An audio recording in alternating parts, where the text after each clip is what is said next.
She's a recipient of many, many grants and fellowships, including the Independent Feature Project's Open Palm Gotham Award in New York, the American Film Institute's Filmmaker Award, National Endowment of the Arts Grant, Directing Fellowship at ABC Disney, New York State Council on the Arts, and a slew of other things, many things.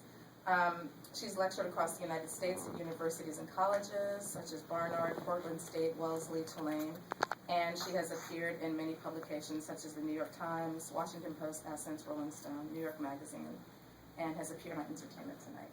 And she has some new projects that she's going to be telling us about this evening. So please give a welcome to our panelists.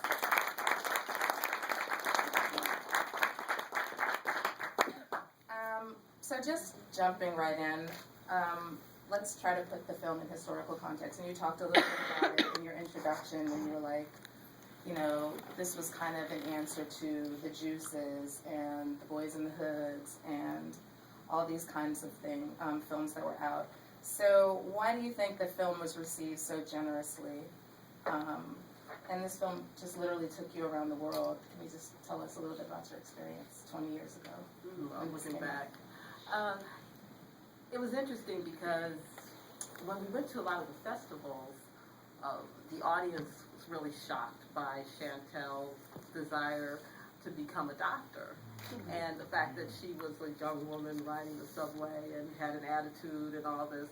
And why would she want to become a doctor? And I thought that was a really interesting and telling comment of the time, of that time period. Because it was almost as if our women, black women characters weren't thought of having a career or having opinions about politics, and how Chantel had an opinion in her class, even at an early age as a teenager, about her role in society and the role of African Americans in society. So I thought that at that time the reaction to the film was quite interesting. At the same time, we got a lot of support from people who said they hadn't seen a film like this before. I wanted to take a kind of what you at the beginning of the film, you see her talk about, you read things in the paper and people don't understand the story behind someone and why someone would do something that you might read in the paper as despicable. But as a writer, I feel that every character has a story. Every character has motivation. Every character has a backstory about why they would do something. And instead of painting people maybe as monsters or as someone that is distant from us, to try to understand where someone was coming from. And so that's what was my kind of impetus of writing the film. And we got really positive reaction, I feel, from, especially from the black community, because I was a little apprehensive because I was like, oh, the language and all that, but I was using that as kind of a gateway to get into her and to make it fun. I wanted to make the film joyous. I saw a lot of the films when we depict young people or people in neighborhoods and inner cities, it's like doom and gloom. And I wanted to see that, you know, this is my life, as she's saying, it's just all right. You know, that we can find joy in our lives. And I wanted to depict that on the screen, that it wasn't always a downer, you know.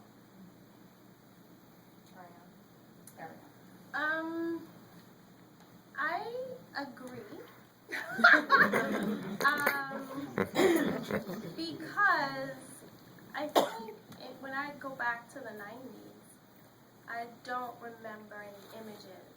You know, I have a dance background, so I had images of Judy Jameson, I had different kind of images, but for actresses, I mean, you know, Cicely Tyson, we have, you know, greats. So, but you talk about a contemporary image of what you look like, I didn't really have that, you know. So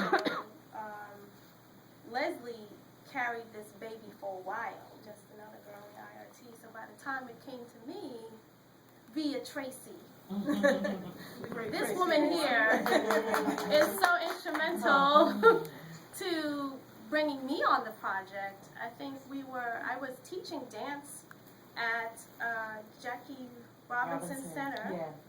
Brooklyn.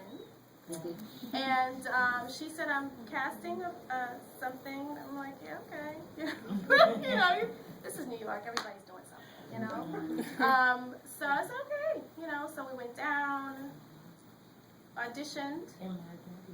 And is that what that's what? You and Catherine. Yes. Yeah. See, life. And so the journey began, you know what I mean? And it was certainly different. When you talk about, there was different responses from our community in regards to, specifically when they talk about language, that's how the kids speak. What do you want to say? You know, like if you want to be realistic, then you have to be real. You know, if you want to be authentic in regards to depicting a certain type, you know, then you need to be specific in your focus in reaching those. And so, and the language I don't think was at all a hindrance to what the message was about. If you could understand besides, you know, because some people were like, oh my gosh. I mean, me personally, I never cursed so much in my life before. I mean, I was a professional after I.R.T. I was like, yes, I put words together I never ever thought about, you know. So, That was good acting. Especially with a Crockett corset. I know, which I am, so I really appreciate that part. I just want to talk a little bit about capital and money, because I think one of the big issues that, you know, keeps a lot of our films and films by, for, and about, or just, you know, Black women is money. So I know that you produced this film, which means you raised the money yourself. So just tell us a little bit about that process and how that might have changed in terms of getting, you know, films greenlit today, or if you're going to do it independently, how, you know, let's just talk about the money, because I think that's a big part of, you know, getting our films on screen. Well, I produced a film with Erwin Wilson, who's in the back, who everyone who works on the film know Erwin, who was a very integral part in helping putting a film together. Basically, the film was done through grants, and like the first grant I got was for $150 at the Brooklyn Arts Council. So it can start from anywhere. That's all I want to say. You know, and from there, once I got a grant from the Brooklyn Arts Council, I received more grants, and also there's a woman in the audience, Michelle Mateer, please raise your hand, please, who was working at, she's a really wonderful, supportive person of filmmakers, and has helped in getting Daughters of the Dust to the screen, and very important and a significant woman in the community who gave me a lot of support when I first started. Because I remember when I went to Women Make Movies, Michelle, and I told Debbie Zimmerman, who was the director there, the executive director there, that I wanted to do a feature. She said that, well, most women do documentaries. And Debbie tells this story a lot. Now that shows you the difference and what has actually been great about our advancement and our evolution, because now women can, you know, it's like, okay, we do features. But then it was like, no, most of us were kind of pigeonholed into documentaries. And so from there, I got grants from that $150 just added up, and more people got on board. So I would tell any young people in the audience now is just start. Once you make that first effort, you'll be surprised how many people will be on your side, but you have to believe in yourself to do that. And so once we garnered the grants, we shot the film in like, the bulk of it was shot in like 17 days. And we ran out of money, of course, and we had to go to post-production. We didn't have money for post-production, and that's where we got help from Terry McMillan, put in some funds, and Michael Moore, who did Fahrenheit 9/11, and Roger and me, who you would think wouldn't support a film like this. You know? Well, I mean, you wouldn't traditionally think that, right? And Nelson George, who couldn't be on the panel tonight, unfortunately, he had another engagement, helped out. So once we got the film together, we screened it.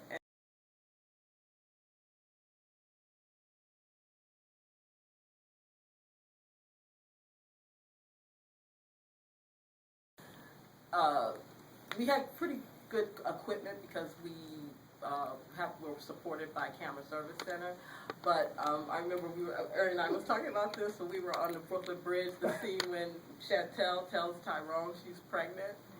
And I went out there, we went out with all the camera gear, and I wanted to do the film at the magic hour. And the magic hour is when the sun set, and I thought it was going to be so romantic and everything. But we had so many locations and so many things to do that by the time we got out there, it was, my cameraman said it was pitch dark, and he was looking through the eyepiece and said, Leslie, I can't see anything. And I was like, oh, we have to shoot this. And then there was a commercial, big budget commercial, Miss Saigon, being shot right next to us, and they actually went over and they pointed their huge HMI light over to us, and that's how we got that shot off. That shot would not have gone, and it's a beautiful shot, like in the skyline. And then we went and we put all the funds, we put the films, edited together.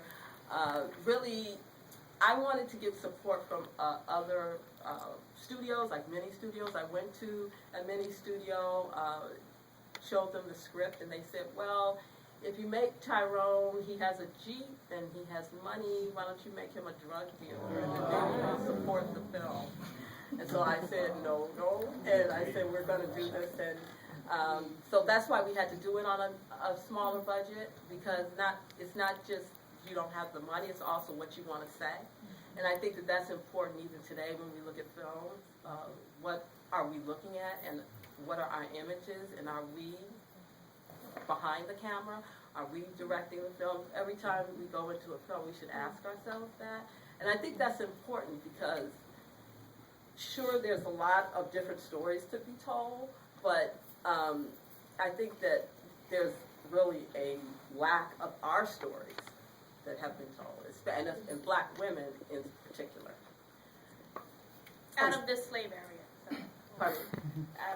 There's a new resurgence of just slave films. out of the slave era. I'm just saying. I'd like to see something more contemporary. So, what you doing? Tell us about it.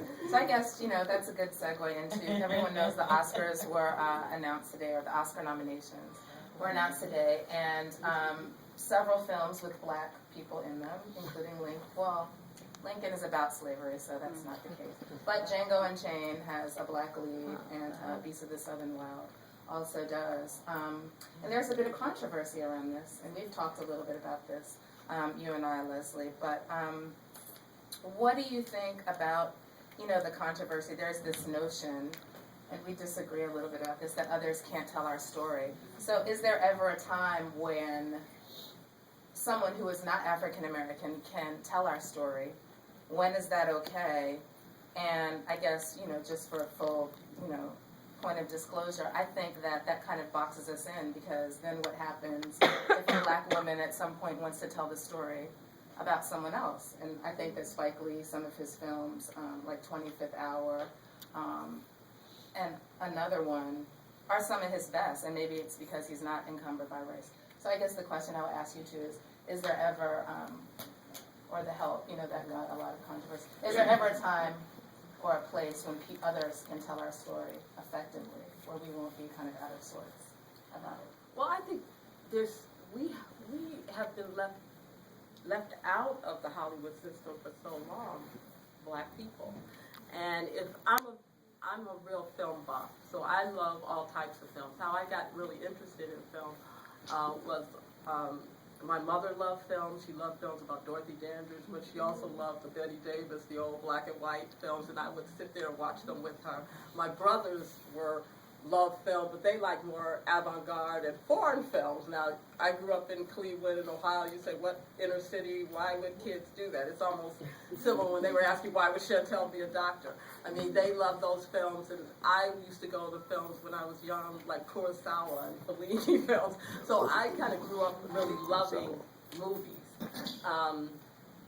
And so I do think that, and also, too, if you study films, you look, if you look at the sets from 1940 or 30s, you open up a book, they're all white men.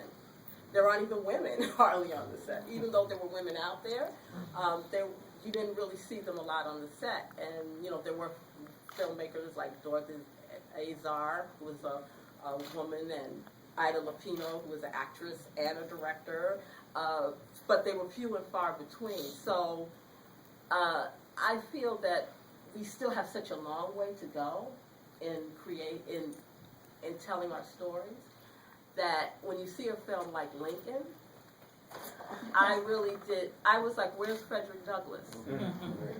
That really got me upset. Where was Harriet Tubman?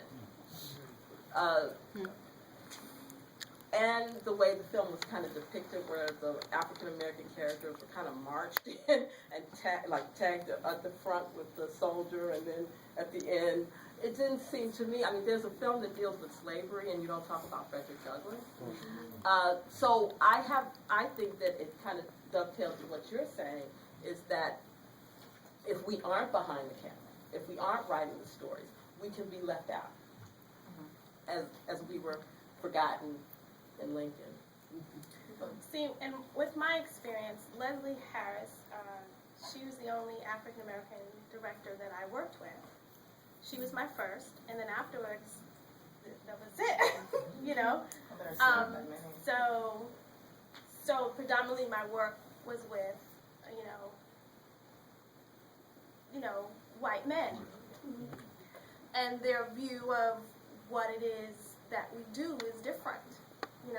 Just because it's not something that is quite a normal reaction. You know what I'm saying? So it misses the authenticity of what a real interaction would be, because their power structure is different. If that makes sense. So They're white men in this right, society. and so when you're auditioning, and then when you're working, and then when you're, it's a whole nother beast. So telling the story, sometimes what I had to be very diplomatic about was how do you work in an atmosphere where you are stereotyped, but yet you're trying to fight for not being stereotyped, and yet you're trying to still at the same time open somebody's eyes of that's not all of us, nor do I represent everybody, so it's that kind of continual conversation. So if we continue to have this conversation, then it continues to beg the question, maybe we should tell our stories more, because they have been telling our story for a while. I mean, the film Race, which was a very old story, those images are these go across the world, these sorts of images. And people are visual, and they remember these things. So it's going to take us continuing to do, so that we can present images that depict us in different sorts of ways. Yeah, I just want to say it's a concrete example of what we went through. When we were doing I.R.T., you might not even know about this, and we were at with the studios. It was very rare to see a black woman on the one-sheet poster. Now, if you really think about it, there are very few black women who you see by themselves on a poster. And back then, it was kind of a challenge. It was great that at least Miramax was supportive of me of that, and so it wasn't that difficult in the sense that once I pointed that out, this is what we wanted to do, and this is what the story was about. But if you think about it, a lot of films, when you write screenplays, deals with a character, deals with a central character. And we have very few black women actresses who are the soul, that is their story. Then we went through a whole phase of like Waiting to Exhale, where it's a group of black women. Or we went through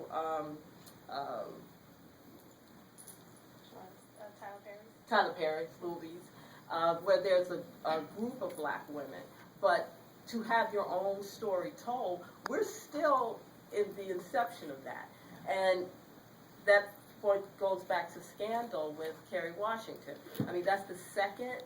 Julia, the TV Julia show, Roberts, yeah. Julia Diana Carroll was the really first on TV, to have her a story about her. And